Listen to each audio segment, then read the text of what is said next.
नमो विष्णुपादाय कृष्णप्रेष्ठाय भूतले श्रीमते भक्तिवेदांत स्वामिन् इति नामिने। नमस्ते सारस्वते देवे गौरवाणी प्रचारिणे निर्विशेषा शून्यवादी पाश्चात्य देशतारिणे। जय श्री कृष्ण चैतन्य प्रभु नित्यानंद श्री अद्वैत गदाधरा शिवासदि गौर भक्त वृंद। हरे कृष्णा कृष्ण कृष्ण हरे हरे, हरे राम राम राम हरे हरे, हरे कृष्णा कृष्ण कृष्ण हरे हरे, हरे राम राम राम हरे हरे, हरे कृष्णा कृष्ण कृष्ण हरे हरे, हरे राम राम राम हरे हरे। श्री श्री राधा वृंदावन चंद्र की जय, श्री श्री गौर निताय की जय, श्रीमद् भगवद गीता की जय, जगत गुरु श्रील प्रभुपाद की जय। Hare Krishna, welcome back after a gap of 1 week. तो याद दिला दूं कि we are doing Bhagavad Gita session, doing chapter number 6. We just started chapter number 6 and we completed the first 3 shlokas. So the first 4 shlokas belong to section 1, advancing in yoga through detached work. तो योगा में प्रगति निर्बंधे Krishna संबंधे, that is what is being talked about in the first section. So we have to do the 4th shloka today. We will straight away start with shloka number 4. Very interesting topics we are going to do today, especially talking about mind. मन के बारे में हम आज कृष्णा जो कह रहा है उसके बारे में हम सुनेंगे. So we have to just complete this shloka to complete section number 1. यदा ही नेन्द्रियार्थेषु न कर्मस्व अनुषज्यते सर्वसंकल्प संन्यासी योगारूढ़स् तदोच्यते. So Krishna is talking about who is said to have attained to yoga. कौन योगा को प्राप्त कर चुका है या योग स्थित है, योगारूढ़ है. तो उसके बारे में कृष्णा अर्जुन को बता रहे हैं. So what is he telling? A person is said to have attained to yoga. Yoga rudascha tada uchyate. Then it is called that the person has attained yoga. When having renounced all material desires, yada hi na indriyarteshu na karmasva anushajyate. जब वो अपने भौतिक इच्छाओं को त्याग चुका है. He neither acts for sense gratification, अपने इंद्रियों के सुख के लिए वो काम नहीं करता, nor engages in fruitive activities, और ऐसा कोई कर्म नहीं करता जिसकी फल की अपेक्षा करते हुए वो कार्य करेगा. Again I am telling here, फल की इच्छा ना करना मतलब ये नहीं है कि हमें फल के बारे में पता ही नहीं होना चाहिए कि what is the end result. जब भी मैं कोई काम कर रहा हूँ, when I do any work, then obviously I must have a goal in mind, I must have an end in mind. But while I am working, I must not keep thinking about only that thing. I must not be fully taken over by only the goal. I must also enjoy the process and do the process nicely. I must also do the process sincerely. So when I do something sincerely, when I do something nicely, then automatically I will enjoy it. तो फल अपने आप आ जाएगा. लेकिन कितना फल आएगा, कौन सा फल आएगा, ये हमें भगवान के ऊपर छोड़ देना चाहिए. Why? Because क्योंकि हमें हमारा बैकग्राउंड पता नहीं है. हमें इस जन्म का पता है, लेकिन हमारे पिछले अनेक जन्मों के बारे में हमें पता नहीं. And Lord is a master, what we can say, balancer. जब हम उनके भक्त बन जाते हैं, when we become his devotees, he knows how to balance it out. When we are not devotees, then Krishna allows karma to take over. karma will unfold as it has to unfold, when it has to unfold. जो आना है आएगा, जो जाना है जाएगा. लेकिन जब कृष्ण का भक्त हम जब बन जाएंगे, Krishna takes special care. So he says, I take special care of my devotees, what they need and what they require, because my personal agenda. तो कृष्णा अपने ऊपर ले लेते हैं कि मेरे भक्त को मुझे क्या देना है, क्या नहीं देना. It's like a dutiful father, a doting father who knows what to give to his child. एक पिता को पता है, एक रेस्पॉन्सिबल पिता को पता है जो अपने बच्चों से बहुत प्यार करता है, उसको पता है किस समय क्या देना है. और he also sees each child what he is doing, how much mature he is. अभी वो कितना ले पाएगा, how much will be he will be able to take whatever is going to be given, and if something is given to him, will he deviate from the right path? So he, Krishna, knows as Supreme Lord sitting in everybody's heart as Paramatma, at what time what should be given to each living entity. And a really sincere child will leave it to his father. उनको पता है मेरे father मेरे खिलाफ तो कुछ नहीं करेंगे. He will always be thinking about my good. I can express, a child can express to the father what he desires. But when the father gives good counsel and when he says, ye nahi, B le lo, because currently this is what you can handle. A लेने से या C लेने से आप उसको अभी handle नहीं कर पाओगे. फिर आप मतलब हाथ में आएगा फिर चला जाएगा. लेकिन आप जब B ले लेंगे एग्जाम्पल के तौर पे, तो आप इसको अभी संभाल सकते हो. So this is how Krishna works in the life of a devotee. So when a person is fully engaged in transcendental loving service of the Lord, जब कोई प्रेम पूर्वक भक्ति सेवा में भगवान के लग जाएगा, he is pleased within himself, क्योंकि तस्मिन् तुष्टे जगत तुष्टा. When Krishna is happy, then everybody else is happy, because everybody else is a part and parcel of him. So when we say when the country is happy, that means people inside it also bahut happy. Of course, there will always be people who will not be happy no matter what happens in the world. कितना भी कोई आसपास खुशी हो, वो कभी खुश नहीं रह पाएंगे. So such cases, nothing can be done. But people who are mature, who are realistic, we are talking about that stage. And with Krishna consciousness, slowly maturity also develops in our life. We will be able to handle ourselves and our lives in a better way. So he is no longer engaged in sense gratification or in fruitive activities. Krishna Bhakta अपने बारे में नहीं सोच रहा है.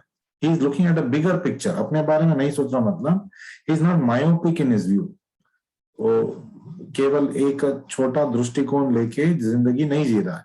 बड़ा picture. He is having a big picture in mind, and that picture is the picture that Krishna is holding in front of him, that Krishna is going to unfold in his life.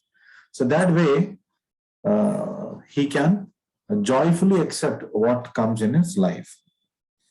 Without Krishna consciousness, one must be always seeking self-centered or extended self-centered activities.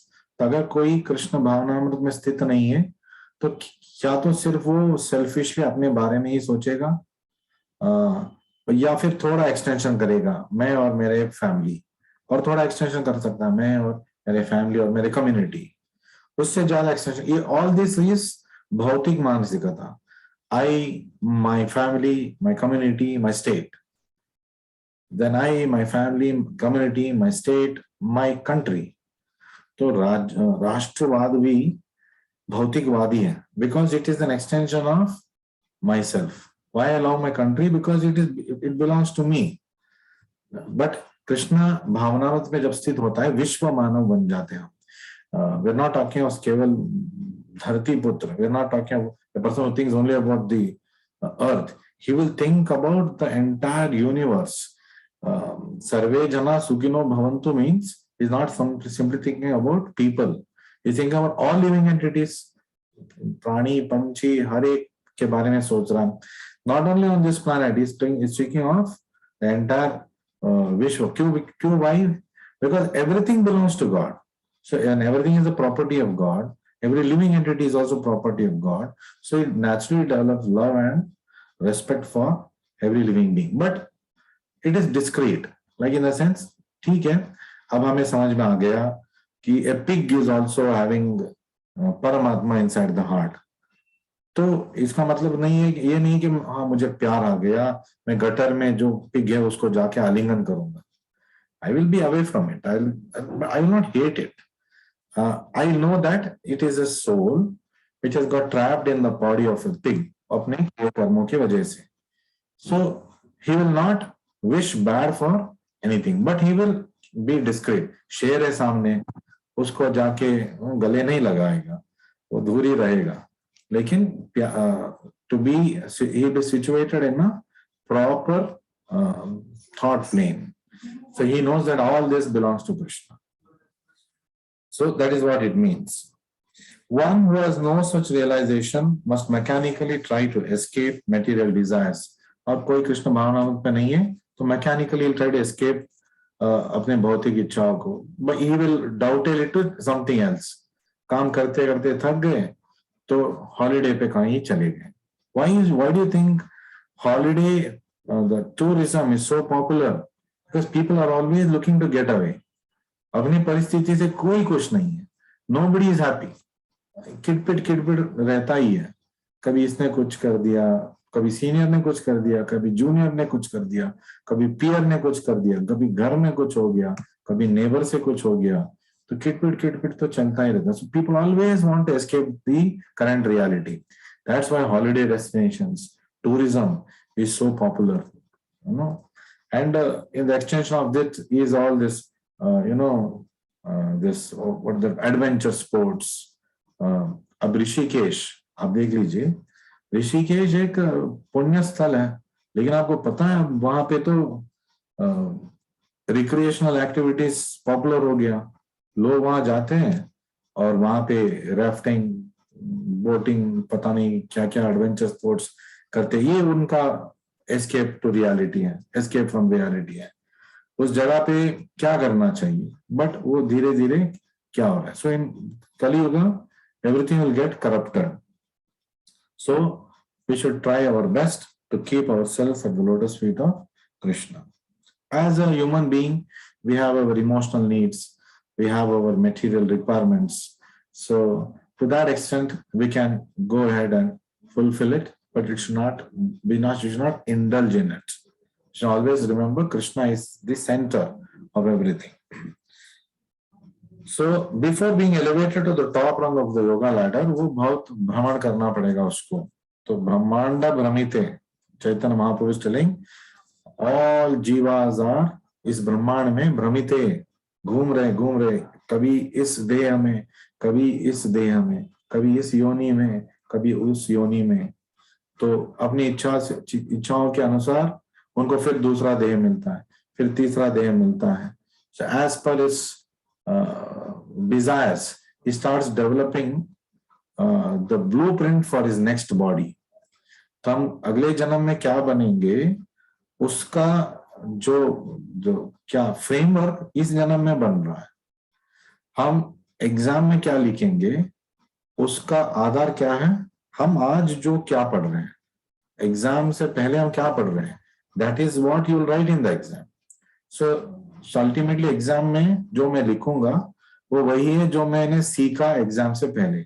Similarly अगले जन्म में हम क्या बनेंगे, क्या भौतिक जगत में ही वापस आएंगे या आध्यात्मिक लोक में चले जाएंगे कृष्णा के पास. It depends on what I have always been thinking, what I am always doing. मैं क्या कर रहा हूं हमेशा और मैं क्या सोच रहा हूं हमेशा, इसके ऊपर निर्भर है not just my this life but also my next life.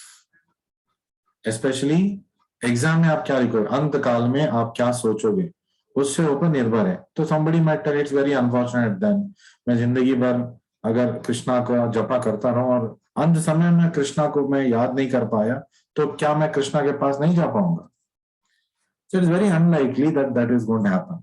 ये तो ऐसा हो गया, अगर मैं खूब पढ़ूं, अच्छी तरह पढ़ूं और एग्जाम में मुझे कुछ याद नहीं आया तो मैं क्या करूं? So that is a very remote possibility. याद नहीं आया मतलब आपका रिवीजन वीक था। तो जब आप बोल रहे हो कि आपने अच्छी तरह प्रिपरेशन किया है तो याद क्यों नहीं आएगा? जरूर याद आएगा, unless something really goes wrong, कुछ ब्रेन का वायरिंग मतलब खराब हो जाएगा, तभी ऐसा हो सकता है, वरना देयर इज नो रीजन ना। ठीक है, 1-2 मार्क कम आ गया, जितना सोचा था उतना नहीं आया, वो ठीक है। आप बोल रहे हो मुझे डिस्टिंक्शन आना था और आप फेल हो रहे हो, that means your expectations and what you have done, there is no match to it, you are being very unrealistic. आपने एफर्ट ही नहीं डाला है, लेकिन आपने मतलब you aimed for something big which is not realistic, that cannot be helped. So this is how Krishna ends the first section, and then we move on to the section 2, because Krishna knows exactly what Arjuna is thinking, what are the doubts that is coming to his mind. So the flow he will take us through that. So section 2 starts from shloka number 5 and ends at shloka number 9.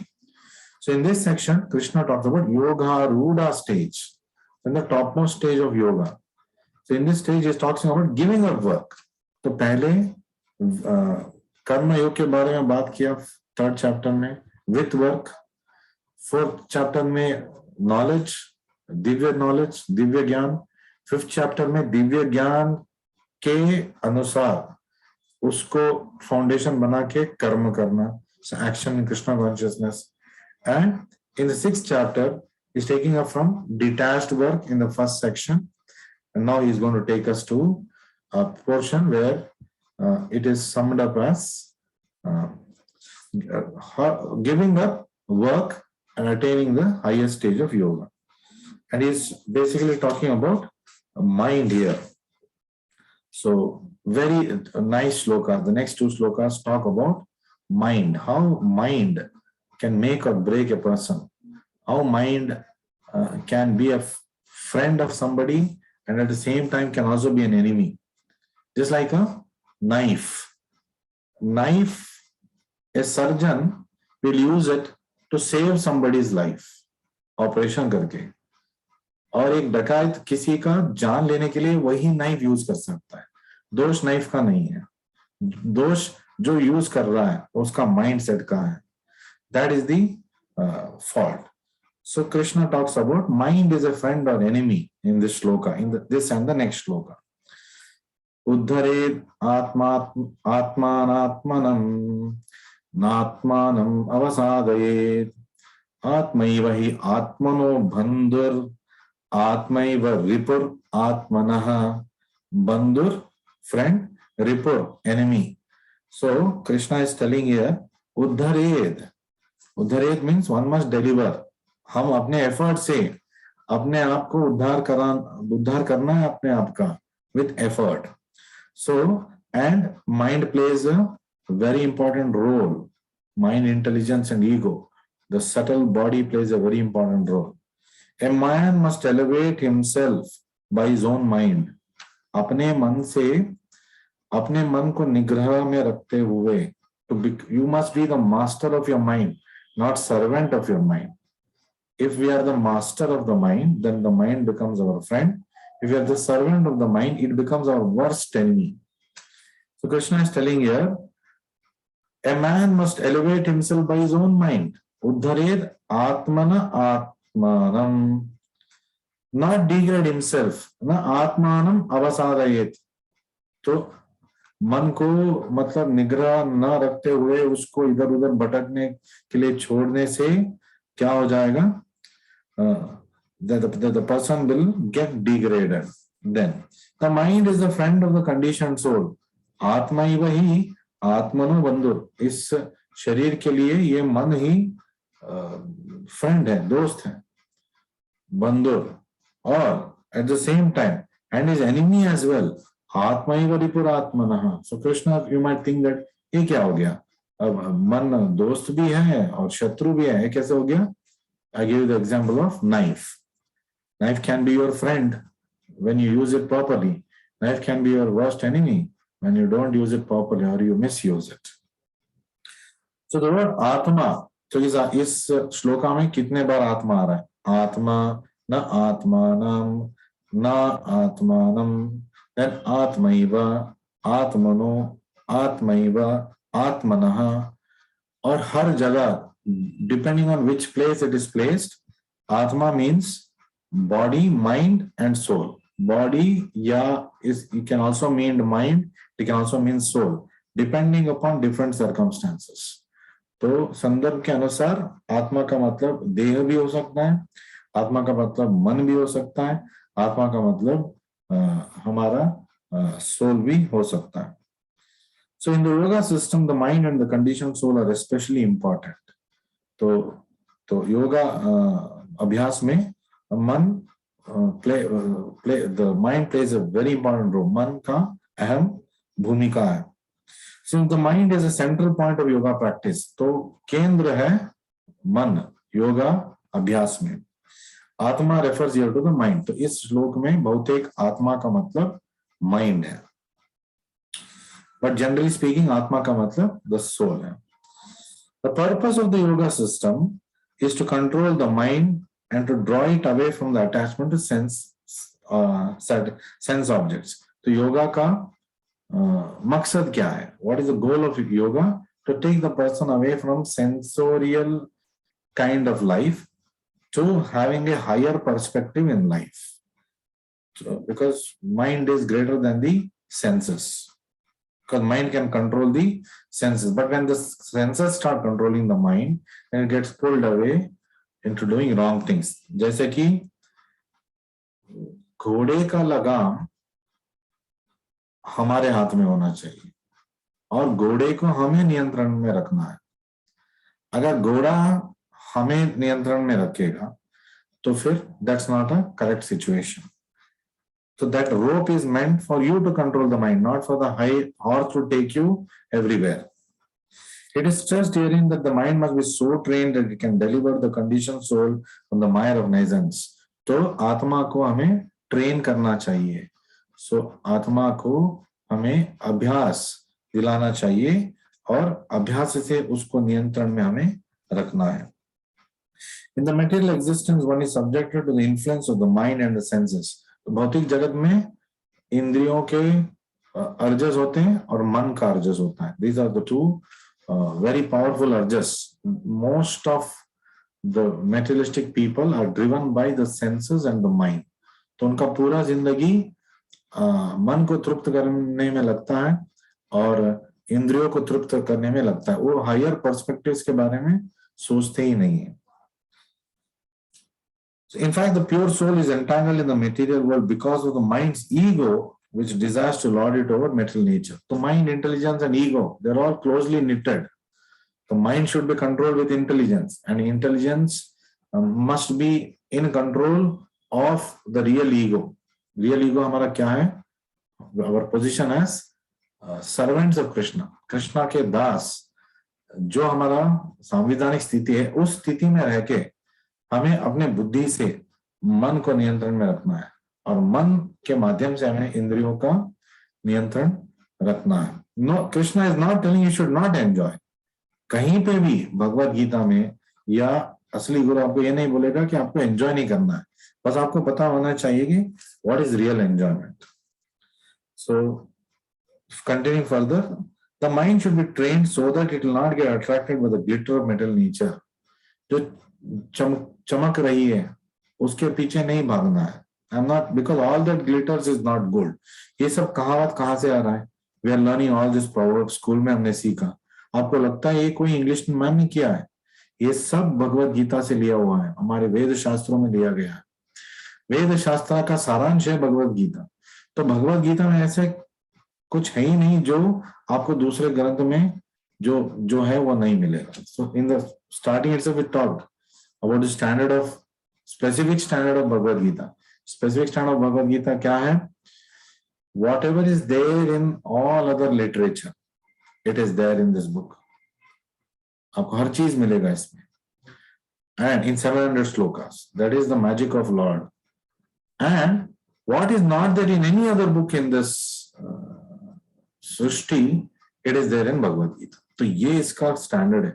तो 700 श्लोका जो limited लगता है, इसमें पूरा वेद ज्ञान है, पूरा भौतिक विज्ञान भी इसमें है. We can know how to lead a good life in the material world in a higher perspective simply by reading Bhagavad Gita, simply by hearing Bhagavad Gita. Of course, we must do it with the help of devotees. Otherwise, हम अपने ही मतलब निकालने लगेंगे. So we must be very careful. And we must not hear to Bhagavad Gita from non-devotees. जैसे कोई motivational lecturer है, वो motivational lecturer में भगवद गीता के बारे में बात कर रहे हैं और कभी मंदिर गया नहीं, कृष्णा को मानता है नहीं, बट कृष्णा के वर्ड्स को मान रहा है. तो it doesn't make any sense. It's like saying I don't trust Krishna, I trust his words. ये तो लॉजिकली सेल्फ डिफीटिंग है. So it doesn't make sense that way. So the best way to disentangle oneself is to always engage the mind in Krishna. तो मन को कैसे निग्रह में रखे, हमेशा उसको कृष्ण के बारे में या कृष्णा के बारे में सोचने से मजबूर करे, या कृष्णा रिलेटेड एक्टिविटीज में हमारा मन को लगाए. The word he is used for emphasizing this point. आत्मैव ही आत्मनो बंधु. ही मतलब certainly stress is being put. ఇక్కడ simply said ఆత్మైవ ఆత్మను బంధు. ఆత్మైవ హి, certainly, it is sure, it is indeed. So what is the best solution to control the mind? To be Krishna conscious. Krishna भावनामृत में स्थित रहना, ये सुलभ उपाय है. And everybody must endeavor to become Krishna conscious. So it is also said mana eva मनुष्याणाम कारणम बंध मोक्षय बंधाय विषयो संगो मुक्त्यै निर्विषयम मनः. So same thing is being told in another Purana, that for man mind is a cause of bondage. Manushyanam karanam bandha mokshaya. Mana, mind is a cause of entanglement. And mind is a cause of liberation. Bandha mokshaya. So मन से हम बंध भी सकते हैं, मन से हम निर्वाणा भी पा सकते हैं, केवल मन की निग्रह करने से या ना करने से, as the case may be. The best way to control the mind is always think of Krishna. Never forget Krishna. Keep doing only Krishna conscious related activities. What is Krishna conscious related activity? आप जो भी अभी काम कर रहे हो उसको कृष्ण को समर्पित करके करना. तो क्वेश्चन करें, अगर मैं चोर हूं मुझे क्या करना चाहिए? तो एक्चुअली आप उसको कृष्ण के समर्पित करके करते रहोगे ना, और चोरी करने का आदत आप से छूट जाएगा. So because Krishna is all pure. जब कृष्ण का नाम और कृष्ण का आप सोच रहे हो कृष्ण के बारे में, तो धीरे धीरे जो कलमश है मन में, बुद्धि में, अहंकार में, सब मिट जाएगा. तो चोरी नहीं करेगा, ये दावा है. So even a thief can do his work thinking about Krishna. धीरे धीरे वो चोरी छोड़ देगा. तो दिस इज दी एडवांटेज. ऐसा नहीं है कि चोर बोलेगा अरे मुझे चोरी ही करना है, मुझे आप ही का सहारा चाहिए. Krishna will help him also, दे देगा वो अपने हेल्प, लेकिन he will never become spiritually advance. और इसी भौतिक जगत में चोरी करते करते रहेगा और कुछ नहीं कर पाएगा वो. So if somebody has to lose something, if somebody has to gain something, Krishna has to sanction it. वरना वो नहीं कर पाएंगे. So Krishna has to balance many things. He is not. I'm not telling that Krishna encourages a thief. It's like a doting father who is telling मत करो. अंदर से अंतर साक्षी बोल रहा, मन साक्षी बोल रहा मत करो मत करो. इसीलिए रात में जाता है ना वो. When does the thief go? He goes in the night. ऐसा नहीं कि सीना थान के वो दिन में चला जाए, क्योंकि उसको पता है वो जो कर रहा है वो गलत है. और कौन बता रहा है उसको कि ये गलत है? अंदर से परमात्मा, मन साक्षी, मन के अंदर बैठे हैं, हृदय के अंदर परमात्मा बैठे बोल रहे ये गलत है, डोंट डू. फिर भी वो करना चाहते हैं तो भगवान बोलते ठीक है करो, लेकिन अपनी जिम्मेदारी से करो. If you get caught, you must go through the consequences. Mind absorbed in the sense objects is the cause of bondage. Bandaya Vishaya Sango. So when we are associated with Vishaya, Bandaya, then and mind is detached from the sense object is the cause of liberation. Muktai Nirvishayam Manaha. Same thing is being told. कोई और पुराण में बताया गया, कृष्णा भी बता रहे. So what is there in other literature, material or spiritual, it is there in Bhagavad Gita. And what is not there in any other literature, you will find in Bhagavad Gita. Therefore, the mind which is always engaged in Krishna consciousness is the cause of supreme liberation, param moksha, मतलब the ultimate liberation. किससे मिलेगा? कृष्ण भावना मृत में रहने से, कृष्णा का भक्त बनने से. So you don't have to worry, अभी मैं शुद्ध नहीं हूं तो मैं क्या करूं? शुद्ध बनो. शुद्ध, when you are constantly, when the iron rod is in fire, after some time the iron rod becomes so hard that कुछ भी छुएगा वो उसमें आग लग जाएगा. The iron rod is functioning like fire. It has acquired the property of fire. Similarly, when we are constantly an associate of Krishna, his devotees, Guru, then we will also start getting purified. वो भी purification process में है, भक्त भी, आप भी purification process में चलेंगे. सो साथ साथ ये जर्नी आप कर पाएंगे. So next shloka Krishna is telling, let's read this also in this class, very interesting.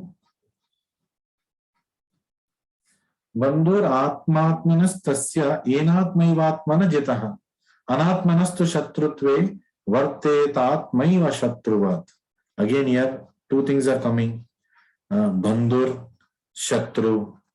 So when is mind bandhu, when mind is shatru is being talked about. Both this shloka put together we just read now in another Purana. तो इसको दो श्लोका में कृष्णा बोलते हैं. What does this mean? For him who has conquered the mind, atma atmanas tasya yena atmaiva atmana jitah. When the atma when the soul has controlled the mind, bandhur, that mind is friend. The mind is the best of friends. Keval friend nahi, bandhu. Bandhu also best friend.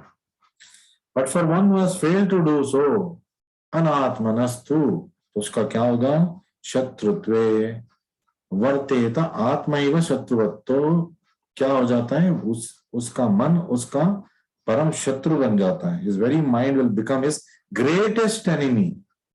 So best friend, greatest enemy, polar things, opposites, complete opposites. मन ये भी हो सकता है, ये भी हो सकता है.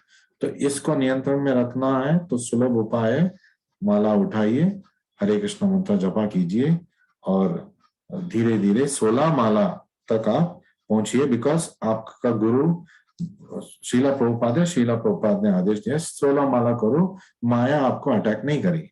सो the sooner we finish 16 rounds in the day the better. Why? Because then the whole day maya will not attack us. जितना लेट करेंगे उतना समय है माया के पास. So this is the trick you should understand. The purpose of practicing eightfold yoga is to control the mind in order to make it a friend in discharging the human mission. तो मानव देह का लक्ष्य को पूरा करने के लिए मन का सहायता से हम कर सकते हैं. By practicing eightfold yoga, अष्टांग योगा से कर सकते हैं या सीधे सीधे भक्ति योगा से हम सुलभ से कर सकते हैं. Unless the mind is controlled, the practice of yoga is simply a waste of time. जब मन में आपका कंट्रोल नहीं है और आप आसन कर रहे हो, योगा कर रहे हो, तो क्या फायदा है?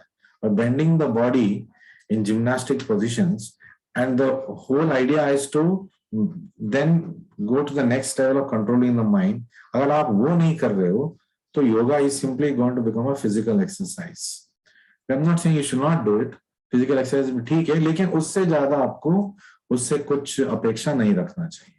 If you really want to progress spiritually and be a person who is able to control his मन को कंट्रोल करने वाला व्यक्ति आप बनना चाहते हो, तो कृष्ण को आपको अपनी जिंदगी में लेके आना ही पड़ेगा, गुरु के माध्यम से, भक्तों के माध्यम से. So the constitutional position of the living entity is to carry out the order of the superior. तो जीव का परम लक्ष्य क्या है? अपने सुपीरियर भक्त, गुरु, भगवान का क्या जो उपदेश है, इंस्ट्रक्शन है, उसको अपने जीवन में उतारना और ऐसे काम करना. As long as one's mind remains an unconquered enemy, one has to serve the dictations of lust, anger, avarice, illusion. जो अरिषड वर्ग है, तो षड वर्ग है वो अरिषड वर्ग बन जाएगा by default. हमारा अरि मतलब enemies. So all this काम, मोह, मत्सर, मोह, all these 6 enemies we will acquire if I don't control the mind. So krodha, kama, krodha. If I don't control myself, moha, then we're talking of matsara, greed, we're talking of lobha. If we don't control these things, then if I don't control my mind, these things will remain default in my life. But when the mind is conquered, one voluntarily agrees to abide by the dictation of personality of Godhead. और जब मन अपने निग्रह में है, तो हम भगवान के शरण में बहुत ही आसान से जा सकते हैं with the help of devotees and Guru. And the Lord who is situated within the heart of everyone as Paramatma will help him also. तो भगवान भी उसका सहायता करेगा. That's why they say God helps those who help themselves. This is the meaning. Again, another proverb, very popular. Where is all this coming from? It's coming from our Shastras. So we have forgotten our root. हम सोचते हैं इसने बोल दिया, Abraham Lincoln ने बोल दिया, फलाना फलाना ने बोल दिया. Everything, source of all knowledge is Krishna. आप भगवद गीता पढ़ते जाएंगे, हजारों proverbs आपने जो स्कूल में सीखा है, आपको मतलब यहाँ पे देखने को मिलेगा. So real yoga practice entails meeting the Paramatma within the heart and then following the dictation. तो योगा का असली मकसद क्या है? आत्मा जो हम हैं, जो अंदर हमारे परमात्मा है, उनसे मिलन कराने का, मेल कराने का अभ्यास करना.